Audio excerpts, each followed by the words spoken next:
The morning sun hadn't even cleared the ridge when I heard the shouting. I was sitting outside my tent, nursing a cup of coffee and watching the mist rise off the valley below. I'd been camping on this beautiful piece of land for 3 days now, and it had been absolute paradise. The property belonged to old Mr. Henderson, who'd given me verbal permission to camp here whenever I wanted. He was a friend of my grandfather's, and when I told him I needed some time away from the city to clear my head after a brutal work project, he'd practically insisted. Marcus. The voice was shrill, cutting through the peaceful morning like a chainsaw through silk. I turned to see a woman in her 50s marching toward me, her blonde bob bouncing with each aggressive step. She wore a pristine white polo shirt, khaki capris, and the kind of expression that suggested she'd been personally victimized by my existence. "Can I help you?" I called out, setting down my coffee. She stopped about 10 feet away, hands on her hips, and I could see a laminated badge hanging from a lanyard around her neck. "I'm Patricia Whitmore, president of the Ridgeview Estates Homeowners Association. And you, sir, are trespassing." I blinked. "I have permission from the landowner to be here." "Permission?" She let out a laugh that sounded like a car refusing to start. "This land borders our HOA community, and we have very strict regulations about vagrants camping near our property values." "Vagrants." I stood up slowly, trying to keep my cool. "Ma'am, I'm not a vagrant. I'm camping with the owner's permission." Patricia's face flushed red. "I don't care if you have a golden ticket from Willy Wonka himself. Your presence here is unacceptable. Our residents have complained about smoke from your campfire, about the unsightly tent visible from some of our premium lots, and about the general atmosphere of homelessness you're creating." The insult hit me harder than I expected. I'd worked my tail off to become a successful software developer, had just sold my startup for enough money to retire at 35, and here was this woman calling me homeless. "Look," I said, keeping my voice level, "I understand your concern, but I'm on private property, not HOA land. I'm not breaking any laws." "You're breaking the laws of common decency." Patricia shrieked. "Do you know what property values in Ridgeview Estates are? Do you know how hard we've worked to maintain our community standards? And then people like you come along, thinking you can just rough it like some kind of mountain man right in our backyard." "This isn't your backyard. This is Mr. Henderson's property." Patricia waved her hand dismissively. "That senile old man doesn't know what's good for him or this community. I've been trying to get him to sell for years so we can expand our golf course. And here you are, validating his stubborn refusal by treating his land like some kind of hippie commune." Something in her tone, when she called Mr. Henderson senile, made my blood boil. He was one of the sharpest, kindest men I'd ever met. "I think you should leave," I said quietly. "I'll leave when you leave." Patricia shot back. "I'm calling the sheriff, and I'm documenting this." She pulled out her phone and started taking pictures of my campsite. "We'll see how you like explaining yourself to law enforcement." "Go ahead," I said. "I have written permission." I didn't actually. It had been a handshake deal, but I knew Mr. Henderson would back me up. Patricia spent the next 10 minutes on her phone, presumably calling anyone who would listen about the dangerous transit on the property next to her precious HOA. She finally left, but not before promising me that this wasn't over. I sat back down, my peaceful morning thoroughly ruined, and looked out over the property. It really was beautiful. 50 acres of rolling hills, with a creek running through it, stand of oak and pine trees, and views that went on forever. Mr. Henderson had mentioned more than once that he was thinking about selling, that maintaining it was getting to be too much for him. An idea started forming in my mind.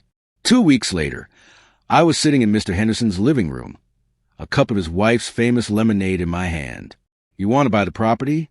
His weathered face creased into a smile. "Marcus, I'd be thrilled to sell it to you. I've been worried it would end up in the hands of that Whitmore woman and her HOA vultures. They've been circling like buzzards for years." "How much are you asking?" I asked, though honestly, after selling my company, the price wasn't really a concern. He named a figure that was more than fair.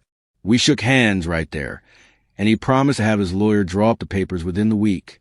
"What are you planning to do with it?" he asked, his eyes twinkling. I grinned. "I'm going to build a ranch." A working ranch with horses, maybe some cattle. A place where I can live and also teach kids about animals and nature. Maybe host camping groups, outdoor education programs. I wanted to be alive with activity. Mr. Henderson laughed so hard he had to wipe his eyes. Oh, Patricia is going to lose her mind. The HOA has strict noise ordinances, you know. They barely tolerate lawn mowers after 8 a.m.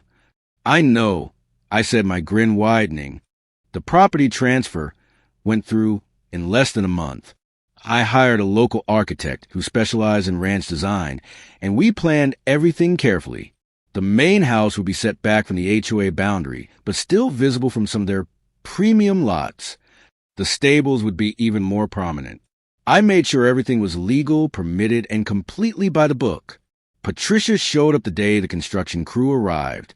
"What is the meaning of this?" she demanded, marching onto MY property this time.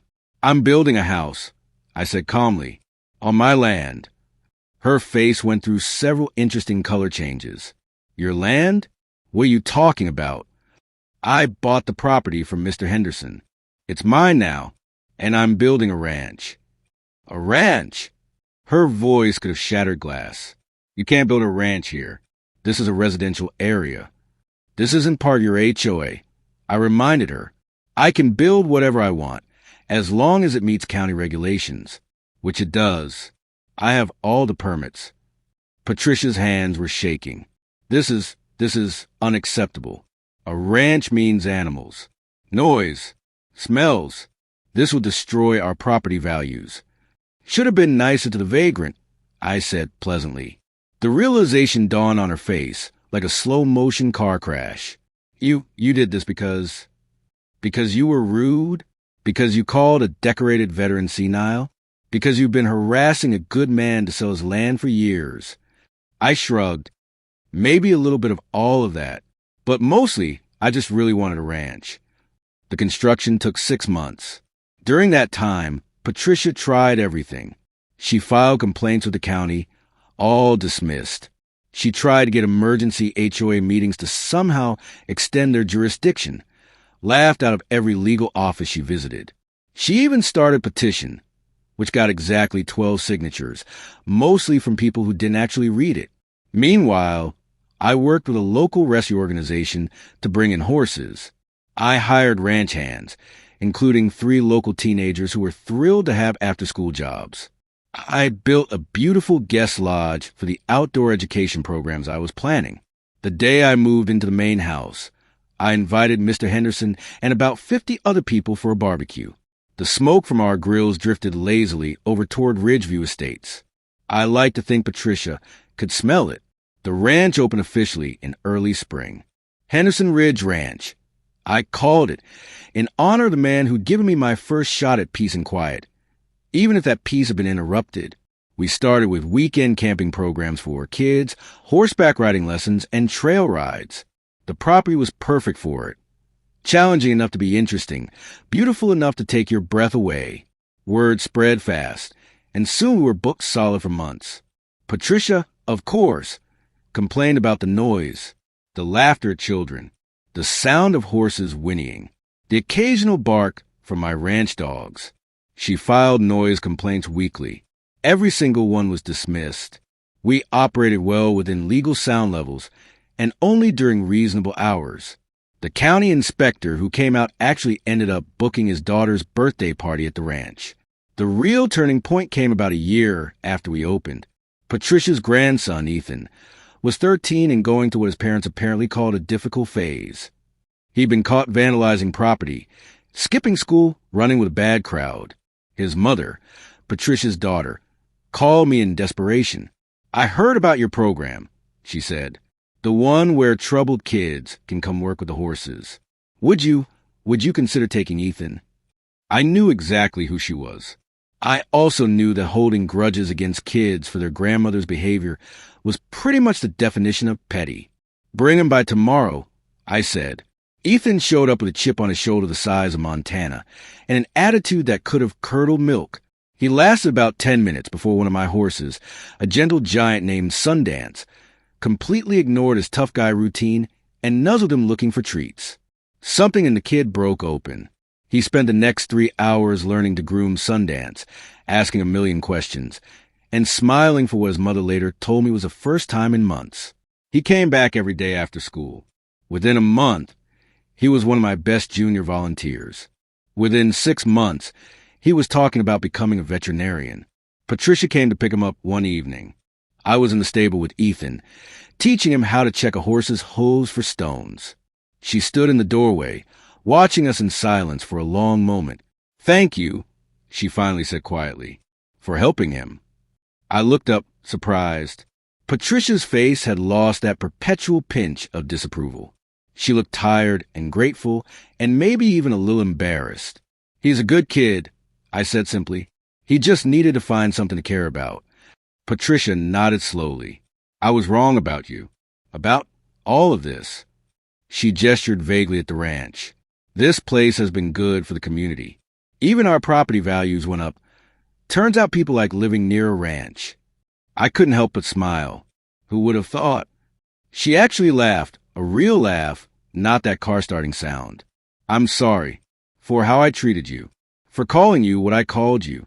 Vagrant. I offered." She winced. "I wasn't at my best." "None of us are all the time," I said. "But we can do better." Patricia left with Ethan, and I watched them walk to her car, the kid chattering excitedly about everything he'd learned. Before she got in, Patricia turned back and gave me a small wave. I waved back. Sometimes the best revenge isn't revenge at all. Sometimes it's building something so good, so full of life and purpose, that it transforms everything around it, including the people who try to tear you down. And sometimes the best response to someone calling you a vagrant is to become their neighbor, a neighbor with a ranch,